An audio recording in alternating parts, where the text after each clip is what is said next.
Well, I lived initially downtown in Panama, but then we were had quarters at Coca-Cola, new quarters that they had built on the submarine base there, and I can remember the day World War II started, because I was at the swimming pool that we had there, and the word came out, and we came home, and so my dad was there sitting, listening to the radio that Sunday morning. It was just very inspirational. We interrupt this program to bring you a special news bulletin. The Japanese have attacked Pearl Harbor, Hawaii, by air, President Roosevelt has just announced. The attack also was made on all naval and military activities on the principal island of Oahu. We take you now to Washington. The details are not available. They will be in a few minutes. The White House is now giving out a statement. The attack apparently was made on all naval and military activities on the principal island of Oahu. The President's brief statement was read to reporters by Stephen Early, the President's secretary. A Japanese attack upon Pearl Harbor naturally would mean war. Such an attack would naturally bring a counterattack, and hostilities of this kind would naturally mean that the President would ask Congress for a declaration of war. There is no doubt from the temper of Congress that such a declaration would be granted. This morning, Secretary Hull talked with the Secretaries of War and of the Navy. Now the two special Japanese envoys, Admiral Nomura and Special Envoy Caruso, are at the State Department, engaged in conference with Secretary of State Hull.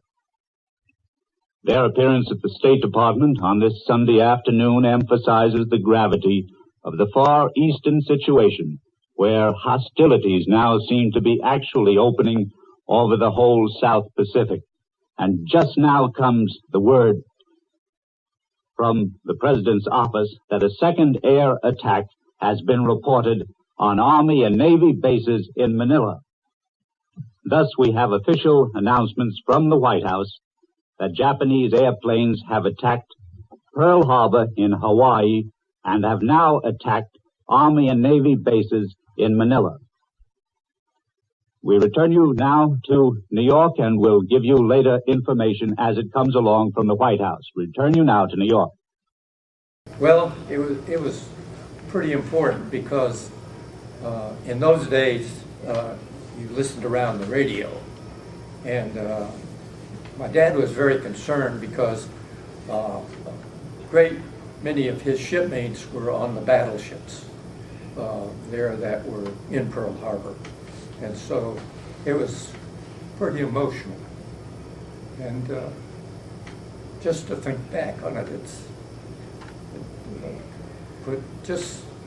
you were just glued to the radio waiting for information.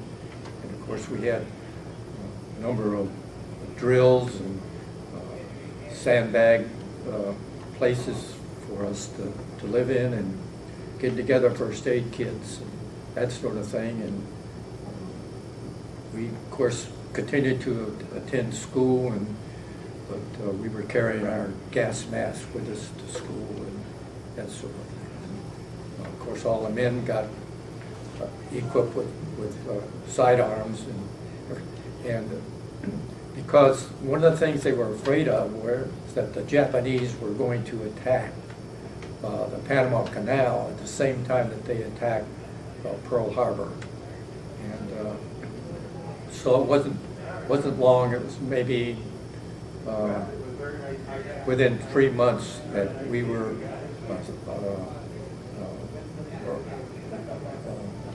assigned to a group that was on a banana boat headed back for New Orleans.